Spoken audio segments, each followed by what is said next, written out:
سے بھی خطاب فرمایا تو وہاں انداز مختلف ہیں، ظاہر بات ہے۔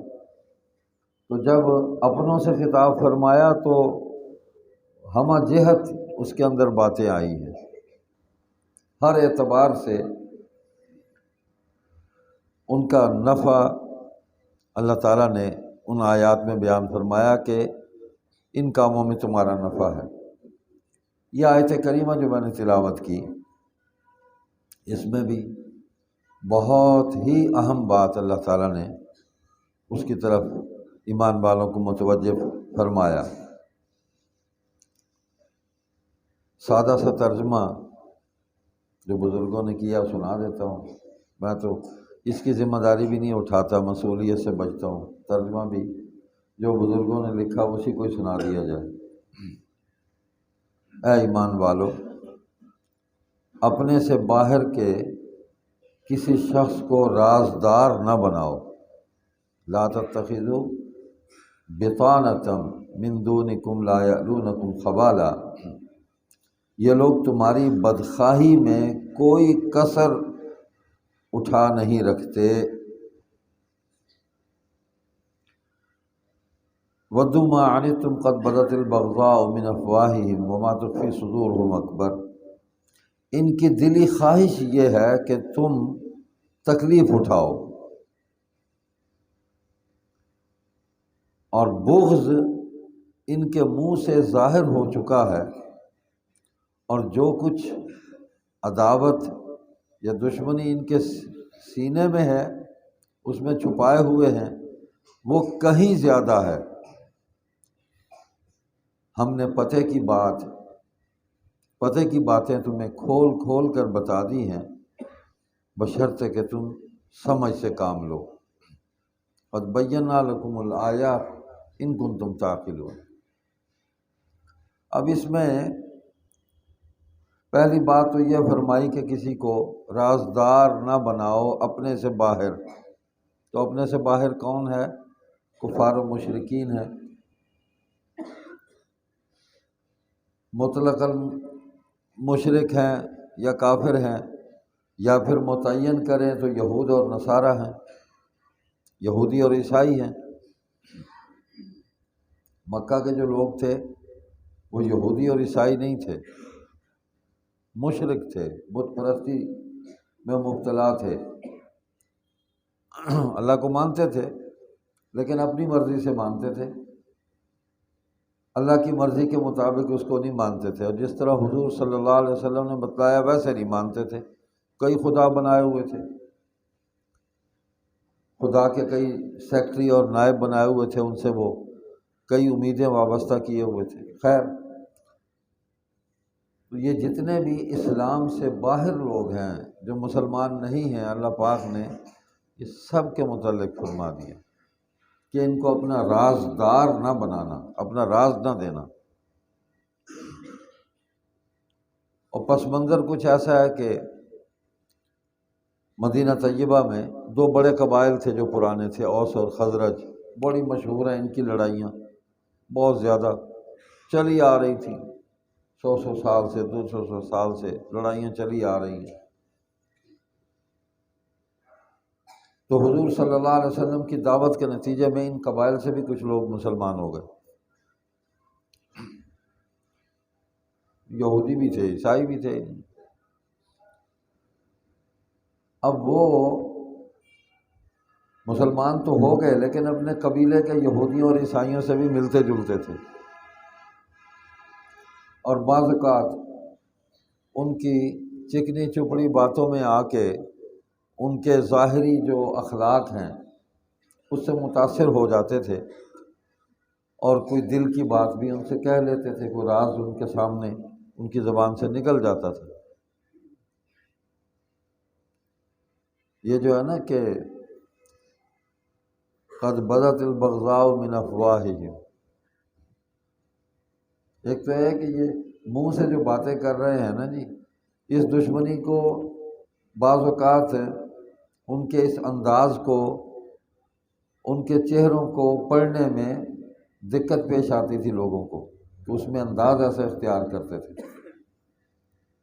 لیکن اللہ فرما رہے ہیں کہ اصل جو بغض ان کے سینوں کے اندر ہے وما تخفی صدورہم اکبر، وہ اس سے کہیں زیادہ ہے۔ کبھی تو ان کے منہ سے نفرت ظاہر ہو جاتی ہے، اور کبھی یہ دھوکہ دے کے ظاہری طور پر بڑے مسکرا کے اور بڑی دلیلیں لا کے فائدے کی باتیں بتا کے کہ یہ کام تم کرو، اس میں تمہارے لیے بڑا فائدہ ہے، بڑا نفع ہے، تمہاری قوم کو بہت نفع ہوگا، اس قسم کی باتیں، تو یہ ان کے ظاہری انداز ہیں۔ لیکن کبھی تو منہ سے بھی دشمنی ظاہر ہو جاتی ہے، اور اصل دشمنی ان کے اندر ہے، وہ اللہ جانتا ہے۔ اللہ فرماتے ہیں وہ اس سے کہیں زیادہ ہے، آگے اس کی تفصیل آ رہی ہے۔ تو منع فرمایا کہ ان کو رازدار نہ بنانا، یہ ہر صورت میں یہ چاہتے ہیں، ان کی خواہش یہ ہے دل کی کہ تمہیں کسی نہ کسی طریقے سے نقصان پہنچے۔ ظاہری طور پر تمہیں نفع دکھا دیں گے، اس نفع کے پس منظر میں تمہارے لیے نقصان ہوگا، تو ان سے بچے۔ یہ ہدایات ہیں۔ تو صحابہ پھر بچے، جب آیات آتی تو صحابہ سوال کرتے رضی اللہ عنہم ورضوان۔ حضور صلی اللہ علیہ وسلم نے صرف آیتیں پڑھ کر ہی نہیں سنائیں، آیتیں سمجھائی بھی ہیں، پوری طرح سمجھائی ہیں۔ آج ہمیں نئے سرے سے قرآن کو سمجھنے کی ضرورت نہیں ہے۔ جو بھی نئے سرے سے اپنی عقل کی بنیاد پر قرآن کو سمجھنے کی کوشش کرے گا، سوائے گمراہی کے اور کوئی راستہ نہیں، گمراہ ہو جائے گا، اس لیے کہ اپنی عقل پر اعتبار کیا، اس کو خدا مان لیا، اسی کو نبی اور رسول مان لیا، اپنی عقل کو، وہ گمراہی ہے۔ اپنی تعویلیں، اپنی دلیلیں، اپنی خواہشات، اس کو دین بنا کر پیش کرے گا۔ اور آج کے دور میں آپ دیکھ رہے ہیں کہ کیسے کیسے لوگ ہمارے سامنے معاشرے میں آ گئے ہیں کہ جو قرآن پڑھ کر مسلمانوں کو گمراہ کر رہے ہیں، قرآن سے دور کر رہے ہیں۔ حدیث سنا کے، حدیث کی کتابوں کے حوالے جو ہیں ان کے انبار لگا کے ایمان والوں کو حدیث سے متنفر کر رہے ہیں، حدیث پر اعتماد ان کا ختم کر رہے ہیں۔ سنت کا نام لے کر اس کی آئینی اور قانونی جو حیثیت ہے سنت کی، اس سے اعتماد مسلمانوں کا ختم کر رہے ہیں۔ تو خیر یہ ان کی ڈیوٹی ہے، شیطان نے لگائی ہوئی ہے، وہ لگے ہوئے ہیں اپنے کام میں، ہماری اپنی ڈیوٹی ہے۔ تو اپنی اپنی ذمہ داریاں ہیں، ہمیں وہ پوری کرنی ہے، ہمیں اپنی ذمہ داری پوری کرنی ہے۔ ان کی ذمہ داری ہماری نہیں ہے کہ ہم جو ہے وہ ان کی اصلاح کریں، ہم تو سنا سکتے ہیں۔ حضور صلی اللہ علیہ وسلم نے بھی بیان کیا ہے، بلغ ما انزل الیک من ربک وان لم تفعل فما بلغت رسالتہ واللہ یعصمک من الناس۔ بس آپ سنائے چلے جائیں، پہنچاتے چلے جائیں، ان کی پرواہ نہ کریں، ان سے ہم آپ کو بچائیں گے، لوگوں سے ہم بچائیں گے آپ کو۔ تو اللہ تعالیٰ نے حضور صلی اللہ علیہ وسلم کو بچایا، ان کی حفاظت کی، لوگوں سے صحابہ کو بچایا، صحابہ کی حفاظت کی، تب سے آج تک اہل ایمان کو اللہ بچاتے چلے آ رہے ہیں، ہمیں بھی بچایا ہوا ہے، ہم تو گمراہ نہیں ہوئے الحمدللہ، اللہ کی توفیق سے ہدایت پر ہے۔ تو مقصد جس کو کچھ آتا ہے وہ آگے پہنچا دے، نہیں آتا تو سیکھ لے، لیکن سیکھے وہاں سے جہاں دین موجود ہے، دین کا علم موجود ہے، دین کا عمل موجود ہے، صحیح عقیدہ موجود ہے، دین کی تفہیم موجود ہے، وہاں جائے۔ دیکھیں نا کہ میں نے قرآن کریم سیکھنا ہے تو لاؤڈ سپیکر بنانے والے کے پاس نہیں جاؤں گا، میں قرآن پڑھانے والے کے پاس جاؤں گا، حافظ صاحب کے پاس، قاری صاحب کے پاس۔ اس کا معنی اور مفہوم سمجھنا ہے تو میں عالم دین کے پاس جاؤں گا، جو مفسر بھی ہے، محدث بھی ہے، وہ مجھے ساری باتیں سنا بھی دے گا، سمجھا بھی دے گا۔ تو حضور نے سمجھایا بھی، لِتُبَيِّنَ لِلنَّاسِ مَا نُزِّلَ إِلَيْهِمْ، جو کچھ لوگوں کے لیے ہم نے نازل کیا ہے نا آپ پر، آپ اس کی ہر بات کو کھول دیں۔ تو حضور علیہ السلام نے سارے مسئلے کھول دیے ہیں، کوئی مسئلہ باقی نہیں رہا کہ جو امت تک نہ پہنچا، اور آج ہماری ذمہ داری ہے کہ ہم اس مسئلے کا حل نکالیں نیا۔ یہ دین قیامت تک رہنا ہے، مکمل ہے۔ اللہ تعالیٰ نے ہر بات جو ہے وہ ایمان والوں کو بتا دی ہے۔ اب اس میں پہلی بات خبردار کیا ہے، رازدار مت بنانا، یہ کوئی معمولی بات نہیں ہے، بہت اہم بات ہے۔ اس کی ایک مثال ہے، حضور صلی اللہ علیہ وسلم کے عہد مبارک میں ریاست مدینہ قائم ہو گئی تو مسجد مرکز تھی، ریاست کا دفتر بھی مسجد تھی، نماز کے لیے بھی مسجد تھی، جماعت کے ساتھ نماز پڑھنے کے لیے، اور مسجد میں ہی تعلیم ہوتی تھی، مسجد میں ہی قرآن کی تفسیر ہوتی تھی، مسجد میں ہی نکاح ہوتے تھے، مسجد میں ہی غیر قوموں کے وفد آتے تھے، وہ ملتے تھے حضور صلی اللہ علیہ وسلم سے۔ نجران کا وفد وہیں آیا نا، عیسائیوں کا، تو نبی علیہ السلام نے ان سے یہ اخلاق تھا، حضور علیہ السلام کا فرمایا تم نے کوئی عبادت کرنی ہے تو یہ مسجد کے اس حصے میں کر لو۔